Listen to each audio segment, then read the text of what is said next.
Hello everyone, it's your host for Latina Role Models, Damaris Ramos, and tonight we have Janette Martinez. Janette Martinez. Hold on. Women's Network. Last Friday of each month, you can look at Latina Role Models page on Facebook, or you can look at mine, Damaris Ramos, and you'll find out the information. Janette, I met you online. I'm looking through and I'm like, who's making a lot of noise here on Facebook? I guess at some point probably someone tagged you, or I saw someone, because we were not friends at that point, and I'm like, okay, she needs some exposure, let's hear our Puerto Rican sister and what she has to say. So today is about you and your story. A lot of people have seen what you've been doing. You've been very active lately, more than before probably. Yes. But they don't know about where you're coming from. Tell me more about that. Well, I was born in Brooklyn, New York, and I was raised in Puerto Rico. So my mom took me to Puerto Rico when I was 7 months old, and we lived in Ponce for maybe till I was about 14 years old. Both parents Puerto Rican? Yes, both parents. My mom's from Ponce, my dad's from Mayagüez. Great places. Yes. Great places. And how was that? How was Puerto Rico back then? I mean, it was great. A lot of poverty though, because it is what it is. But I was raised in a home where things were very rough, and because of the rough situations, when your mother's a victim of domestic violence, that makes you a victim of domestic violence. So I grew up in an ambience of domestic violence. How do you think that affected you, if some? Well, in the beginning, just to tell you a little bit more, when I turned 14, I fell in love. I thought this was the one. And I actually had a child. I had a child when I was 14 years old. But during the pregnancy, I became a victim of domestic violence. But I thought it was normal because I saw that every day. Following that, when I realized this is not for me, being 2 months pregnant, I got out. And I met a magnificent man who was actually the police officer who came and arrested the man that was beating on me. And that police officer is my husband the day of today. Wow. So we've been now together for 20 years, and we have 4 kids together. That is awesome. And I teach my daughters and I teach my boys, you never lay a hand on a woman. And you women, you never let a man lay a hand on you. So you and your daughter look like sisters? Yeah. She doesn't want to hear that. Yeah. Well, they're magnificent kids. They're magnificent. My son is actually 19 years old, and a lot of people are like, that's your son? He's 19. Yes, I'm 35. But we have a great relationship. And I'm very real, very down to earth with them.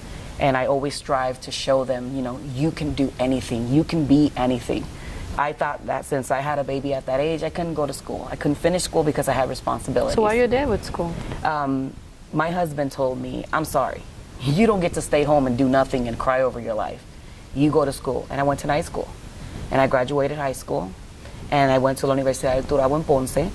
And then now I'm a current student at Full Sail University. So you're back in school again? That's right. I'm back in school again. And I'm going now for my bachelor's in digital cinematography.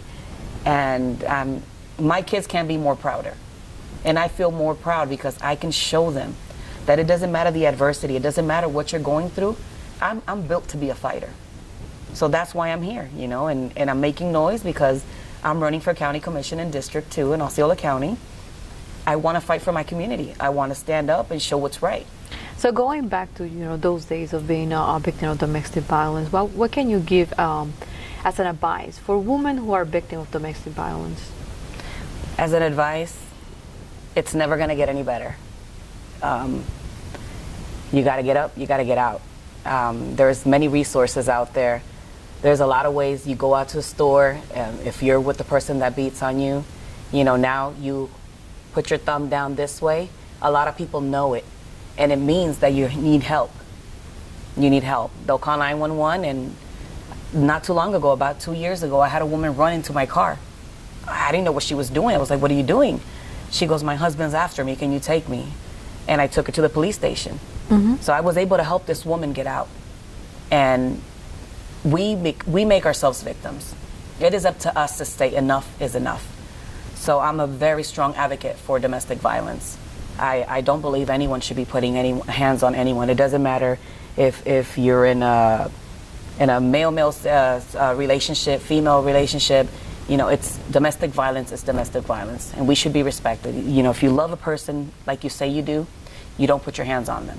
If things get heated and elevated, you need to walk away before it gets to that point. As a young mom, again, what would be your advice for young, you're considered a child, 14, a teenager. Yeah.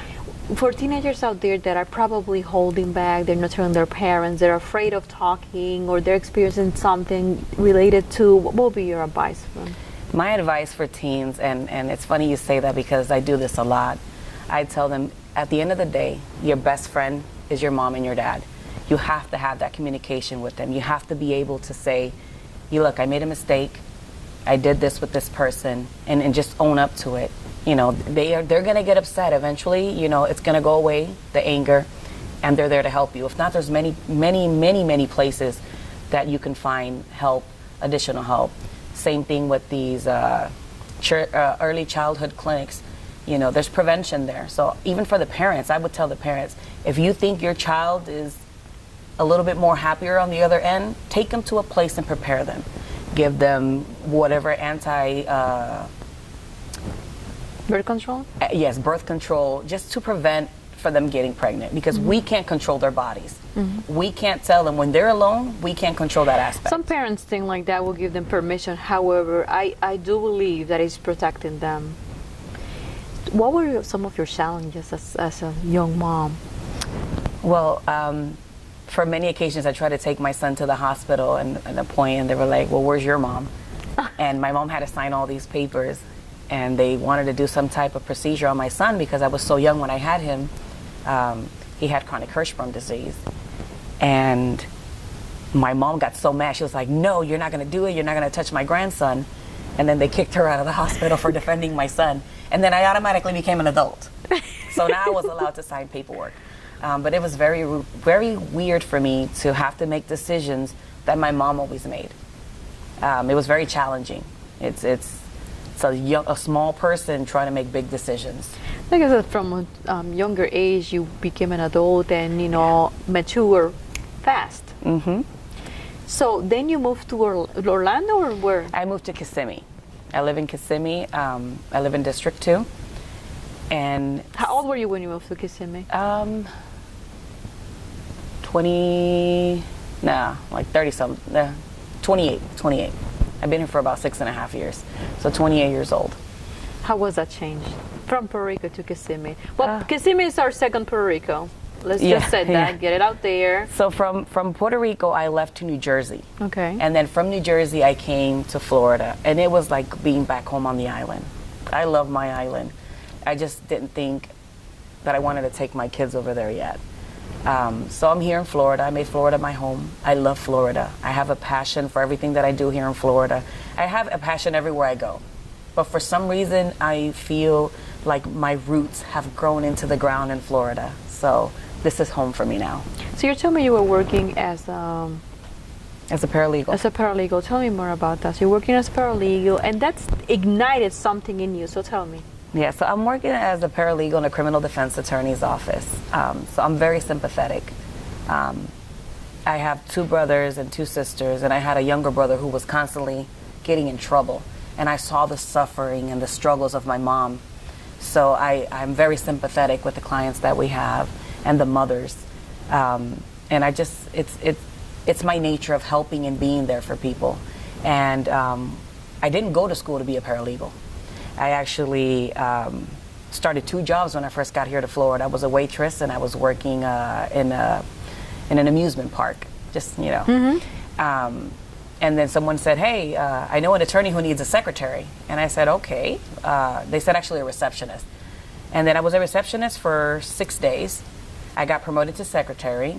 And then within 2 weeks, I got a raise. I learned how to do everything really fast. And now here we are, 5.5 years later.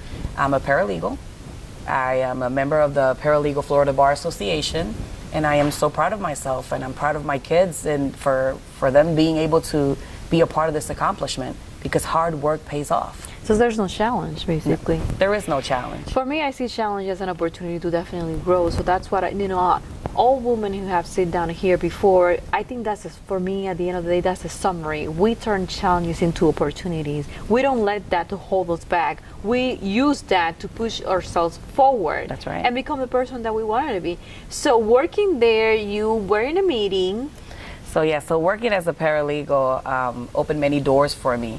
And I got invited by someone to become the secretary for the Democratic Hispanic Caucus. So I got involved. I became the secretary. And then when they did elections, I became the president of the Democratic Hispanic Caucus. In Kissimmee. And here in Kissimmee, exactly, in Osceola County. And now I'm the state treasurer for the state of Florida, representing the Democratic Hispanic Caucus. So it's been a jump, and I noticed the lack of communication that my commissioner was having with the people in my district. So I said, you know what, we need someone that's actually going to stand up and represent the community and the community's needs.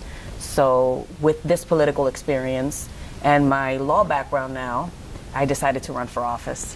What are your 3 main points? Well, my 3 main points right now is to make sure that there's transparency. We lack transparency in our county.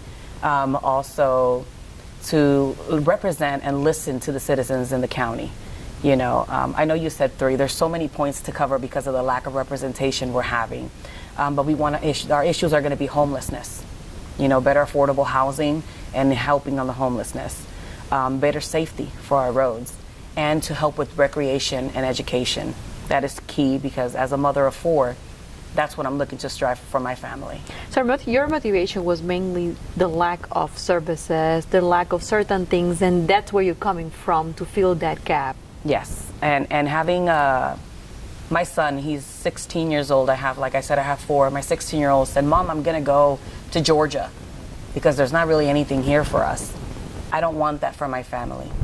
I'm growing my roots in Florida, and I want to be able to have my kids, my grandkids, and my great-grandkids here in Florida. So this is home, and we need to make it a better and more productive area for them to stay. Why people should vote for you? Well, people should vote for me because I am the type of candidate. Well, I'm not a politician, first of all. I'm a mother, I'm a wife, I'm a student, I'm a regular person. I work from 8 to 5. As real can get. It doesn't get any realer than this. I know the daily struggles, but I am going to, and I've been promising this. Everybody says a candidate should never promise, but I am promising and guaranteeing that I'm never going to change once I get in office. I'm going to have my ears very open to listen to all the concerns of the people in our district and also to represent them any way possible and make sure that their voices are being heard. It's their money, it's our taxpayer money. We should have a voice in things that happen into our district. You're definitely a role model because you have basically seen opportunities, follow them, and continue to grow. And you continue reinventing yourself. So for those women who out there see you and now say as a candidate, what would be your advice for them? And those are going to be your last words. I say, if you see your dream, if you see something in front of you and you really want it, you go for it, you fight for it. And remember, you have eyes watching all the time, whether it's your kids, your neighbors, children next door. You are becoming an inspiration. So don't forget, motivate yourself, motivate them, and you can be anything you want to be. Thanks for coming. It's been such a pleasure to hear your story. Pleasure's mine. Thank you so much. This has been Damaris Ramos for Latina Role Models. Thank you and good night.